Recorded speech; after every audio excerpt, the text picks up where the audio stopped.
Bonjour et bienvenue dans cette vidéo où je vais vous parler de médecine chinoise et notamment du triple réchauffeur. Alors pourquoi? Simplement parce que cette semaine, j'ai eu le droit à faire un travail avec des personnes qui sont venues me voir sur ce méridien-là. Alors, et c'est un méridien qui est un petit peu particulier, je me dis, bon, si c'est tendance en ce moment et que c'est la période, je vais peut-être en parler un petit peu. Peut-être que ça va parler à certaines personnes qui vivent certains symptômes et qui cherchent éventuellement des solutions. Alors, le triple réchauffeur est un méridien qui fait partie des 12 méridiens de médecine traditionnelle chinoise. Et il a un nom un petit peu barbare, puisque tous les autres, quasiment, à part le maître du cœur, qui est couplé avec ce triple réchauffeur d'ailleurs, les autres portent le nom d'organes et d'entrailles dans le corps, en tout cas en français, puisque bien évidemment en chinois, ils portent des noms bien différents. D'ailleurs, on appelle aussi le taiyang supérieur. Voilà, ça c'est le nom originel de ce méridien. Et ensuite, comme il y a une volonté en Chine notamment de rendre la pratique de la médecine traditionnelle chinoise moins ésotérique, on est passé à des noms qui représentent les organes et les entrailles du corps. Sauf que pour ce grand méridien du taiyang, notamment avec le triple réchauffeur, eh bien, il n'y a pas vraiment d'organe, il n'y a pas vraiment qui est lié à ce méridien-là, et donc ils ont donné ce nom-là, qui peut paraître un petit peu ésotérique. Alors, ce méridien, qu'est-ce qu'il va gérer? Eh bien, comme son nom l'indique, on parle des 3 réchauffeurs, et les 3 réchauffeurs, c'est quoi? Eh bien, on a le réchauffeur inférieur, qui est lié au niveau du bassin. Vous avez le réchauffeur médian qui est localisé au niveau de l'estomac. Et vous avez le réchauffeur supérieur qui est au niveau des poumons. Donc ça, ce sont les 3 réchauffeurs. Et ces trois réchauffeurs, ces 3 zones qui sont censées bien évidemment travailler ensemble. Et ils ont des températures aussi différentes.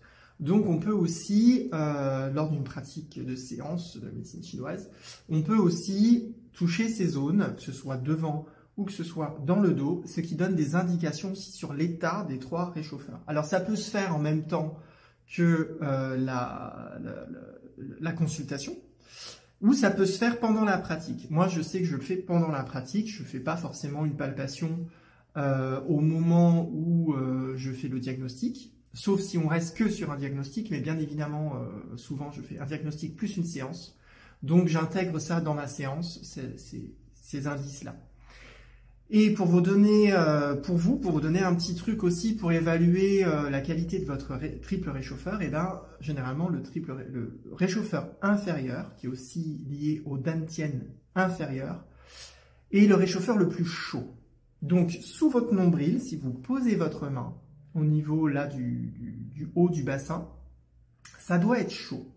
Si c'est pas chaud, il y a un problème avec ce réchauffeur inférieur. Ensuite, le réchauffeur supérieur doit être chaud aussi, mais moins chaud que le premier. Et là, si c'est froid, et surtout si vous avez du froid, vous touchez votre estomac, il est froid, vous avez un froid d'estomac, clairement. Donc soit par un froid externe, donc une attaque, on dit une attaque de pervers externe en médecine chinoise, qui est au niveau de l'estomac, souvent lié à l'alimentation, mais pas que, ou bien c'est un vide d'énergie d'estomac, un vide de yang, souvent. Après, il faut aller voir derrière, c'est quoi.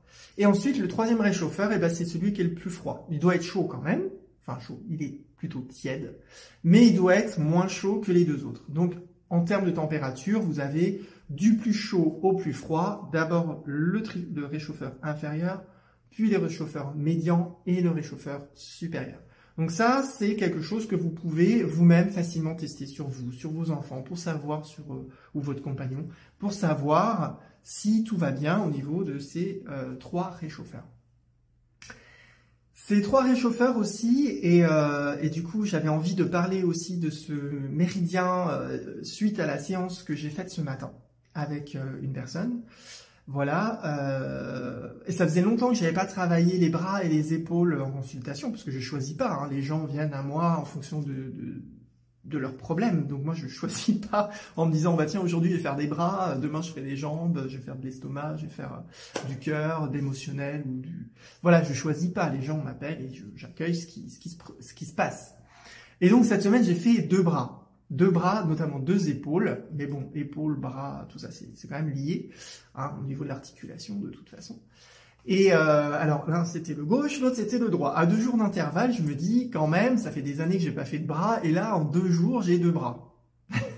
2 bras et un problème, tous les deux, de vide d'énergie dans le triple réchauffeur. Et j'ai trouvé ça particulier, je me suis dit, bah voilà, je vais en parler, je vais en profiter. Alors les 2 séances se sont passées de façon complètement différente, mais avec quand même beaucoup de libération d'énergie à chaque fois. Et je voulais aussi parler de ça parce que pendant une séance, il peut se produire des choses. Parce que bien évidemment, en utilisant les méridiens et en utilisant les aiguilles sur certains points, ou les mains, ou du moxa, hein, d'ailleurs du moxa, je vous en ai mis un là comme ça, c'est de l'armoise que je fais brûler et que j'utilise sur certains points. Ça met en mouvement des énergies à l'intérieur du corps, des émotions, des choses comme ça, et le corps en fait réagit de façon différente. Et là, dans mes 2 cas, on a eu des réactions qui sont complètement différentes. Dans un cas, on a eu pas mal de spasmes. Souvent, les spasmes, c'est lié au foie.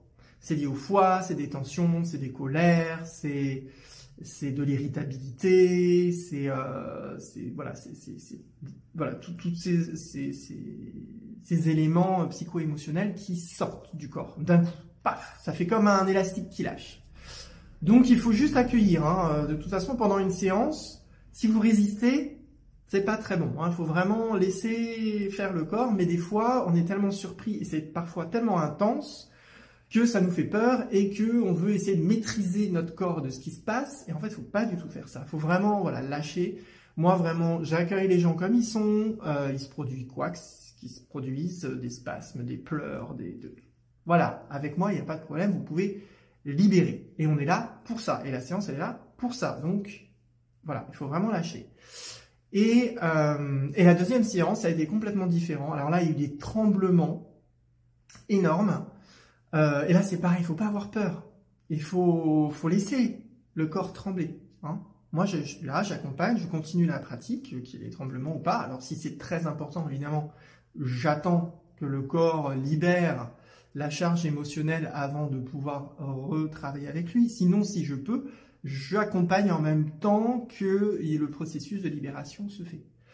Et là, c'est pareil. Et surtout pour les tremblements, comme les tremblements sont souvent liés aux peurs, effectivement, la personne a senti des peurs. D'ailleurs, elle me l'a exprimé. Et c'est bien d'exprimer aussi pendant la séance, parce qu'on va pouvoir aller plus loin.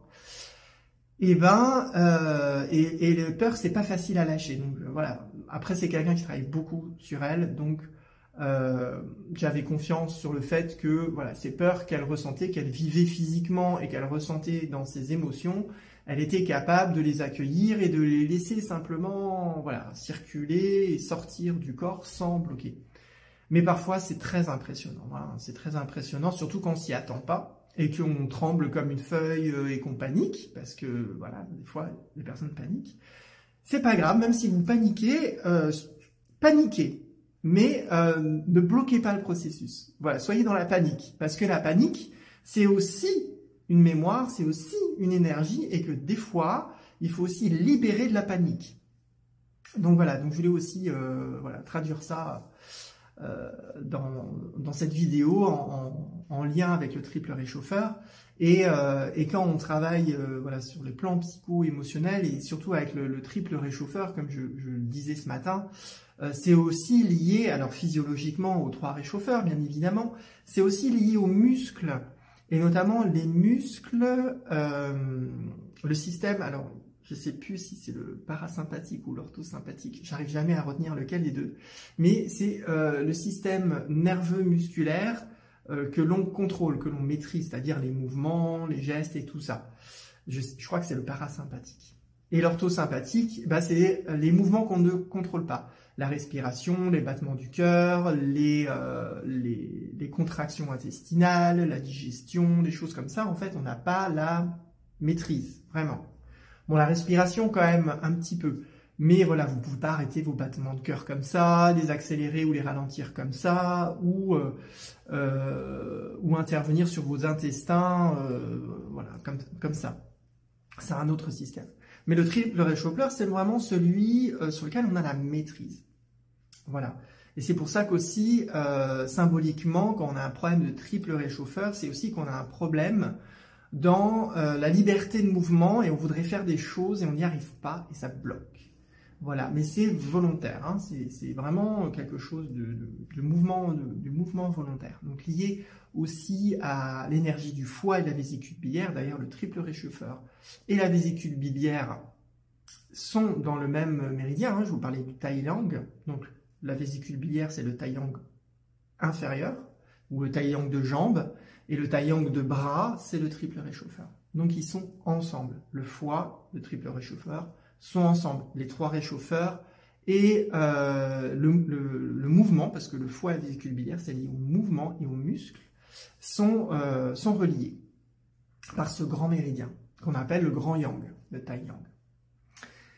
Et qu'est-ce que je voulais vous dire aussi là-dessus? Oui, le triple réchauffeur, aussi psycho-émotionnellement parlant, c'est aussi lié au corps, à l'âme et à l'esprit. Alors pourquoi on pourrait avoir en automne des problèmes de triple réchauffeur? Ou de maître du cœur aussi, parce que c'est aussi lié dans les rapports yin-yang avec le triple réchauffeur. Ben parce qu'en fait, c'est l'élément du feu, le triple réchauffeur. Ça fait partie du feu, même si il représente les trois réchauffeurs, donc il représente finalement aussi la libre circulation dans tous les référentiels, hein, que ce soit l'eau, le vent, le feu, le bois, la terre, le métal,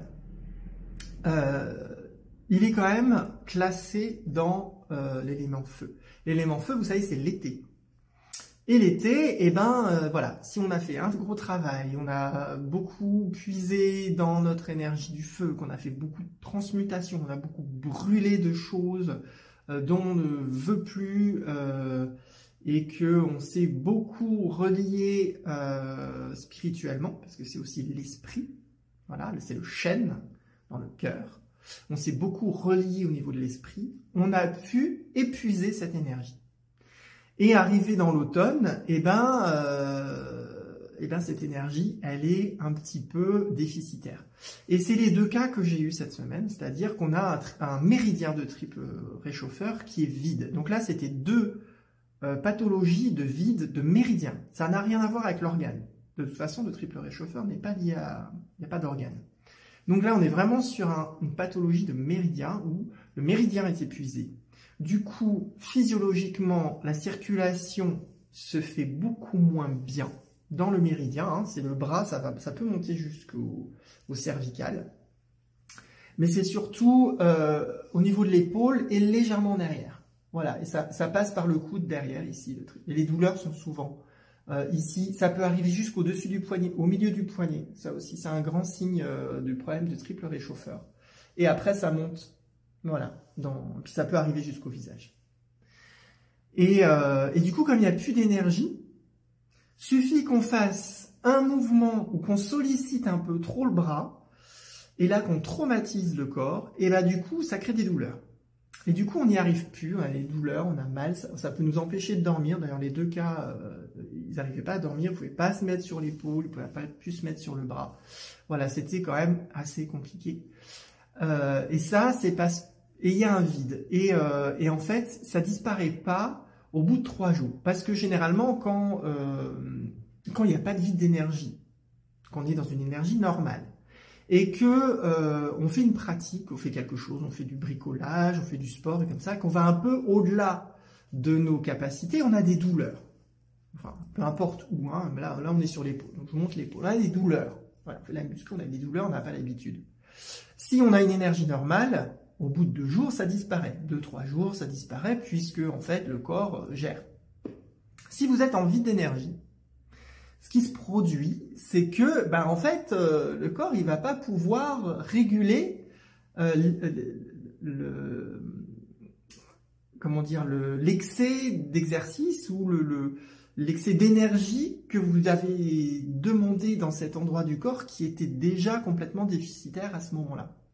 Et du coup, ça crée des douleurs dont on a du mal à se débarrasser. Et vous avez beau aller voir l'ostéo, ça règle pas le problème. D'ailleurs, la première personne, j'ai pas demandé si, je crois pas qu'il était parti voir un ostéo, mais la deuxième était partie voir un ostéopathe. Et en fait, ça n'a pas résolu le problème, bien évidemment, puisque ce n'était pas articulaire. C'était énergétique. Il n'y avait pas assez d'énergie et musculaire, du coup. Parce que s'il n'y a pas assez d'énergie dans le muscle, qu'on sollicite trop l'articulation, ça fait un peu, même partout dans le corps, je donne l'exemple du lumbago. Le lumbago, c'est le dos, mais tout le monde connaît ce que c'est qu'un lumbago, donc c'est facile à expliquer par le lumbago.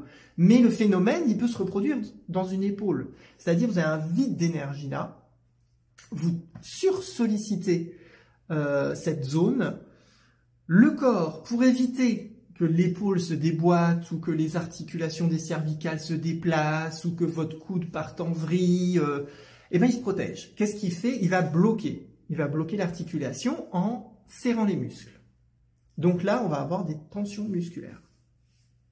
Et ces tensions musculaires-là, eh ben, dedans, il y a des nerfs qui passent, forcément. Et donc, comme ils sont tendus, ça peut créer des douleurs aiguës, voire des fourmillements au bout des doigts, voire perte de sensation au bout des doigts, ou même dans le bras, même au-dessus de la peau. Des fois, on a l'impression qu'on touche la peau et qu'on ne sent pas qu'on nous touche. Voilà, tout ça, c'est nerveux. Et en fait, c'est pas forcément lié à l'articulation, c'est pas forcément lié à une hernie cervicale ou dorsale, ou un pincement dans l'articulation de l'épaule ou du coude. C'est peut-être souvent, c'est lié à des spasmes musculaires où les muscles sont venus se rétracter très très fort avec le nerf qui était à l'intérieur, et du coup, quand vous faites certains mouvements et du coup vous faites bouger le muscle avec le nerf dedans, coincé, et ben vous avez une décharge et ça fait mal. Voilà. Donc après, toute la stratégie, bien évidemment, c'est de libérer déjà les tensions qui ont du mal à se libérer d'elles-mêmes. Donc là, moi, j'utilise principalement du Tuina et de la ventouse pour aller chercher vraiment les muscles en profondeur qu'on n'arrive pas à voir par la main, en tout cas par le massage. Et ensuite, comme il y a un vide d'énergie, bah, j'utilise justement mon petit bâton de moxa, génial, pour apporter de l'énergie dans le méridien. En plus, l'armoise a des propriétés aussi à travers la fumigation de nettoyage des mémoires, et aussi des nettoyages des émotions.